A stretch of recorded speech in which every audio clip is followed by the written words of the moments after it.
hammer to the room. Well, a little bit, you know. When you joking. Now, I'm going to ask you, have you ever played head-to-head poker? No. Okay. Head-to-head poker is just where two people play the game, and because normally you have 4 or 5 people, but I'm just going to play the game with you, just you and me. So 1, 2, 3, 4, 5, 6, 7, 8, 9, 10 cards. Now, even if you don't know the rules of poker, all will be made clear as we go along. Okay. Now, I'm going to deal 2 cards to the table. It's a free choice.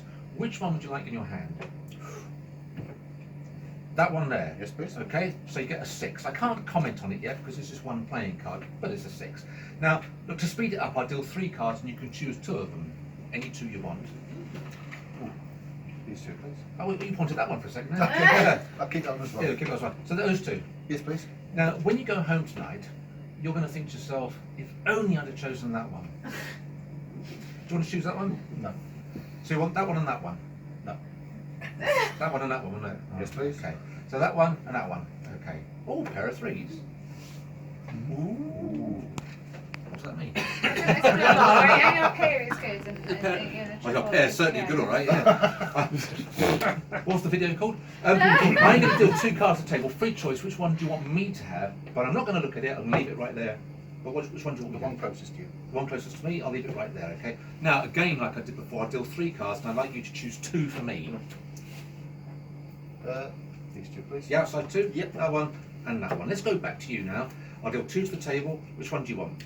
Closest to me. That. Oh, To me, to you. to me, to you. No, sorry. Sorry. He's Barry. Yes, yes. To me? Closest to me. Closest to you.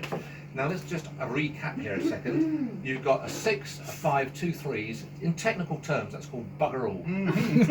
There's actually a pair of 3s there, so I suppose it's better than nothing. I've got 2 cards left, as quick as you can, top or bottom. Top. Top. So you get an ace, 2 6, a 6 and a 5 and 2 3s. Now there's a pair there, but if you put the 5 and 6 and got yourself a 4 or a 7 here, you could start building a straight. But anyway, remember at the beginning I shuffled the cards. That's true. I dealt them to the table, and you freely chose those for you, and you chose these for me. And that was a free choice. Well, a 10 is good. The 10's good. A jack is nice because that is. The queen's even better.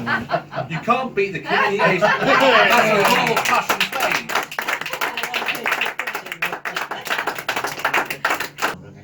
Can you sign it in big bold letters in the middle?